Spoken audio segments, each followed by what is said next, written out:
They didn't stop. They could spin their tires. That could cause a big bottleneck too. All right, they'll wave the green. Next time by the white and then the checker. Here we go. Greg Biffle ahead of Casey Kane at the line. 2 laps to go. There goes Harvick. 29 car drops to the bottom. Gosh, there's no surprise, is there? Tell you who's up on that outside and come up with a big head of steam is that 24 car. Been watching him. That car's fast on a short run, particularly. There you go. Harv's going to get a good bump from the 9. Come on, 9. Yeah. Still outside. Come on now. Oh, there goes Biffle. There you go. All right. Too much Caution's of a push. out. Caution's out. So the race is over. Wherever they were at the time of caution. Race is over, and they're all wrecking. This looks like Days of Thunder all over again. And Kevin Harvick will become the 4th driver to win back-to-back Budweiser shootouts.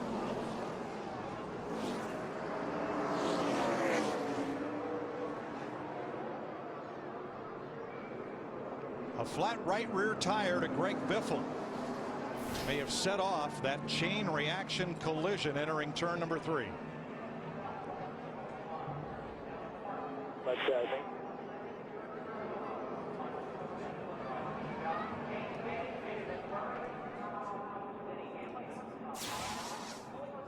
Let's sort this out, Darrell. There's Biffle on the outside ahead of Jeff Gordon. Getting a big push from Gordon right here. And of course, Kane gave Harvick in the 29.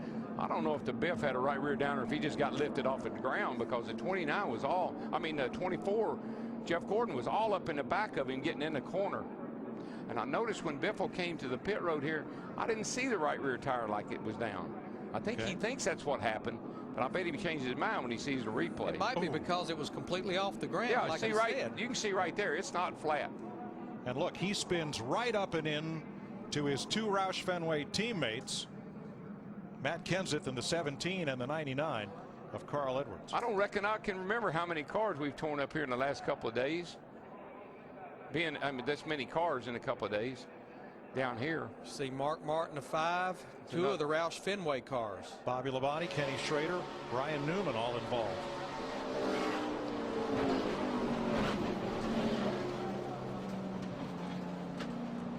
16 car looked like a punching bag.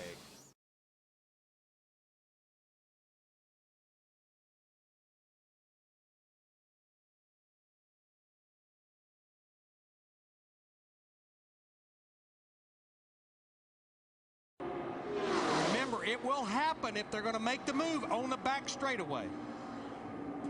Hamlin locked on to Newman. Kurt Busch with Jamie Mack through turn 1 for the final time.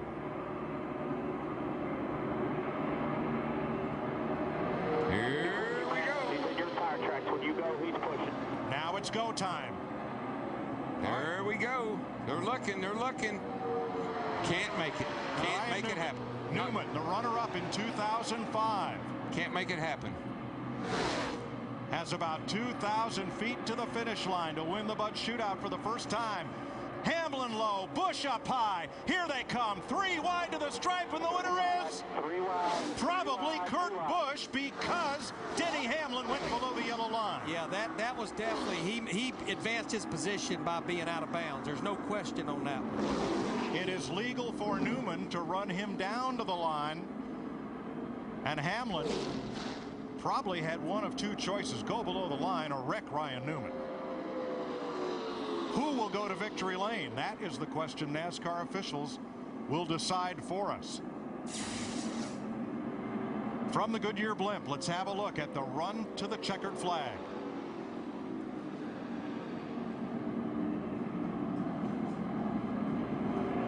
I mean, he is all the way below the line. The question is, would they deem that coming to the checkered flag and game on? And I've always thought on the last lap, when you can see the checkered flag, you do what you got to do. The line is still a line, but Darrell, does Hamlin get the lead before he goes below the yellow line? If so, he may be the race winner. Yeah, it's hard to say about that. And McMurray, he never came off the rear bumper of Kurt Busch in that 22 car. Kurt Busch has won the Budweiser Shootout. That would have been my call, but I'm you know, you never know.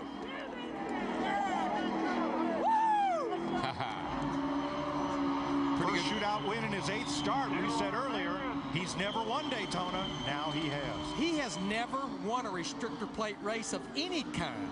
Pretty good way to start a new relationship with a new car number, new paint job, and a winning attitude.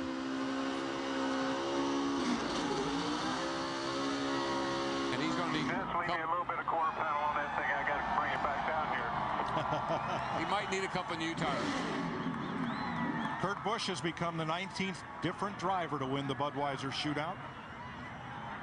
The Shell Pennzoil colors get to go to victory lane for the second, or is it third year in a row? Third year in a row. They went with Kevin Harvick the last 2 years, and Kurt Busch from Las Vegas, Nevada, a past Sprint Cup champion, still driving for Roger Penske, but out of the blue deuce and into the yellow 22, has won the Budweiser Shootout in a finish they will talk about for a while.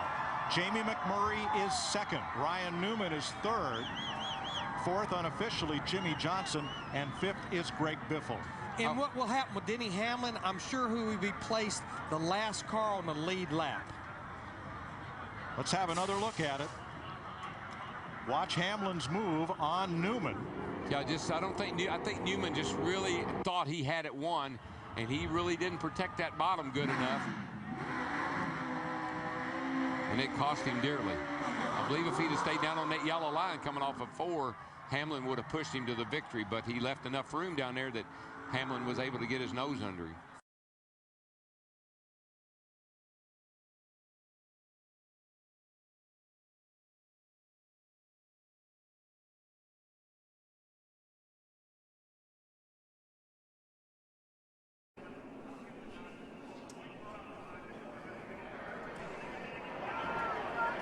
Pace car is going to make that hard left turn, and it'll be 3 laps to decide the 30th Budweiser Shootout. In 1979, Buddy Baker led 18 of the 20 laps and banked $50,000. Now the race is longer, the stakes are bigger, and here we go for 3 laps. Good clean restart by all those guys up front. Those first 6 cars get off nice and clean. Looks to me like Jeff Gordon says, I'm going to go with you, Tony. And I think that's the only choice he has right now. Kind of left Junior out there. We got to see if Jimmy can catch up here in the 48 and give him a shove. There comes Reed Sorensen in that 41 car. He's going to be pushing Jeff Gordon in the 24. But there comes the outside line. They get the run off turn 2 down the back straightaway. Now Jeff Gordon says, whoops, I shouldn't have gone with you, Tony. But here they come. Tony's got a good line behind him. 4 cars tucked up tightly. And look at Dave Blaney in that 22 car, one of the cars that took 4 tires. I think those guys with 4 tires, if they could get clear sailing here, get some openings, they can get up there. Watch this. It's the old Harvick move around the outside, the one Kevin used to win the 500. But this time, Stewart edges ahead at the line. 2 laps to go. Let me tell you what, I'd get the old photo camera ready for the start-finish line, because this is going to be a tight one. Yes, it is. T. Taylor Warren is on the roof. He's the man that shot the photo finish of the first Daytona 500. Whoa, He's boy, still here. Hamlin is all over the place in that 11 car. He wrecked. He just didn't hit anything. Oh, there's somebody else back there that almost wrecked. Sorensen in the 41. I mean, they they got are a piece of the wall. Banging on each other. He got a hit from Casey Mears. Look at Jeff Gordon going backwards. He got in the wrong line. It'll be a lap to go. Here comes the 11. Earnhardt Nation up front. Here they come, boys. White flag. 1 lap to go. Yippee! This is all right. I love it. It's the Bell lap. And they're 3, almost 4 wide in the back. By 1 there, side by side behind him still. Stewart in second, looking back from Earnhardt. Almost every position changed places as they came to the white flag. Junebug's been getting off at 2 real nice. If he protects the bottom, little blocking if he goes down the back. 1 back there. 48's got a big run Johnson here behind coming him. on the outside with Sorensen and Mears. Watch that outside. Watch the outside. Protect the bottom. Now is that yellow line your best friend? It is now. It is now. Because you can't pass below it, but that outside line, they're getting a run. Here comes Johnson to the high side. And Earnhardt comes up to block. That opens the bottom for Stewart. And the 30th Budweiser Shootout goes to the National Guard Impala, Dale Earnhardt Jr. Yes, sir. All right. All right. Bank it, baby. Bank it.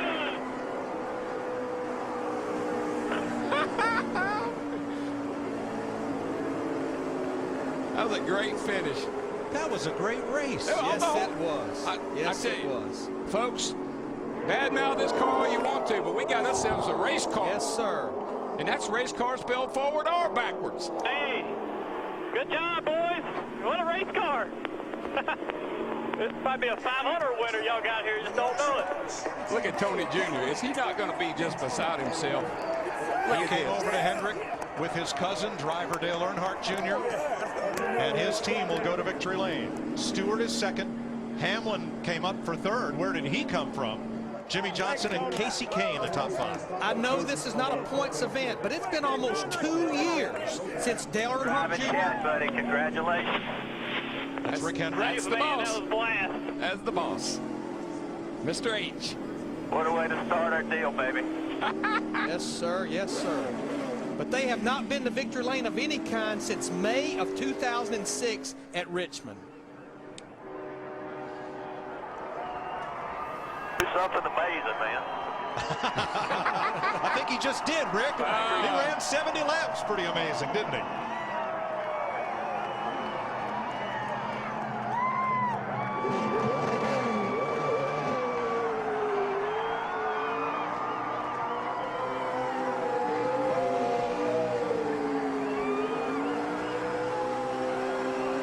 What movie is that line from?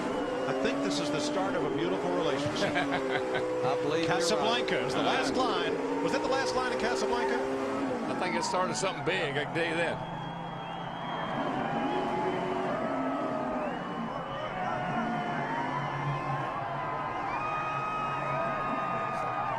Look at this crowd. Whoever said he was going to lose fans. I think he gained some more. Dale Earnhardt Jr. will drive into the first Sprint Cup victory lane of 2008.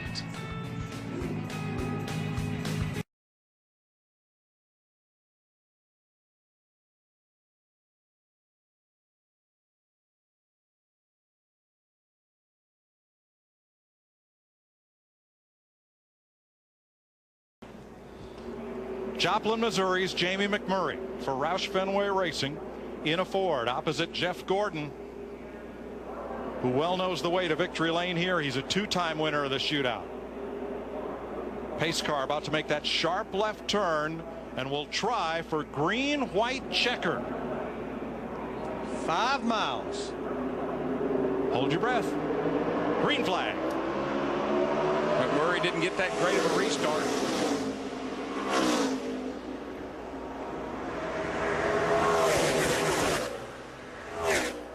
But he keeps getting that push from Jimmy Johnson in that 48 car. And there's Harvick jumps down to the low side as well. But the 48 lost its momentum. McMurray gets away just a little bit. The most important person on Jamie McMurray's team right now, besides McMurray, is that spotter on top of the grandstand. I tell you what, that Ford, that 26, though, it hustles when it gets on that straightaway. Boy, Jeff Gordon just gave you a big shot. Stay with it. Stay with it. You can't open the bottom, Jamie. You can't open the bottom. He's going to get back down there now. Jeff Gordon really gave the 11 a big shot. And when Harvick gets the 11. We're okay. Hang White on, flag. boys. Hang on, boys. White flag. Kyle Busch was pushed down, gets back up above the yellow line. McMurray 1 lap away. I know that lead looks good, but as long as they don't get a run on him. And here they come. If they can stay 2 or 3 wide behind him, he can work both sides of the street. Look at him, 4 wide going through turn 2. Go high, go low, go high, go low. Just look for somebody that's coming. And about 3. I tell you, he's got a perfect scenario right here. They can't get lined up to get to him. Your 29 McMurray, Harvick has help on the outside. Here comes the 29. Just like Johnson into the wall with Mears and Hamlin. That's it. Caution is out. So Harvick has won this race. I'll tell you, that is just like he did 2 years ago here. The field is frozen at the moment of caution. And Kevin Harvick, who has never finished better than third in this race in his 5th appearance, will win the Budweiser. I'm telling you, I couldn't have told you. I would have not known how he could do that because he hadn't been there all night, really. But he started 23rd. He lost the draft twice and had damage. Watch him just squirt like a hot dog out of a bun between those two cars. Got a little push there from Hamlin. And it all folds up behind him. We knew Jamie McMurray was pretty much a setting duck. He tried to block right there, Jamie did, but he could only go so far. That run right there is a mirror of what happened 2 years ago in the Daytona 500. Exactly. And they were wrecking behind him then. And Jeff Gordon, watch the 24, misses another one. Wow. Man, oh man, that was close again. Jeff's right. He needs an in-car camera tonight. Wish he had one. Who, the 07? Yeah. Did Gordon get into the 07 and get him sideways and get him into the 48? To me, it looked like the first contact was between Mears and Johnson, the 07 and the 48. But we'll have some time to sort it out here as Kevin Harvick will drive his Richard Childress Racing Chevrolet to victory lane.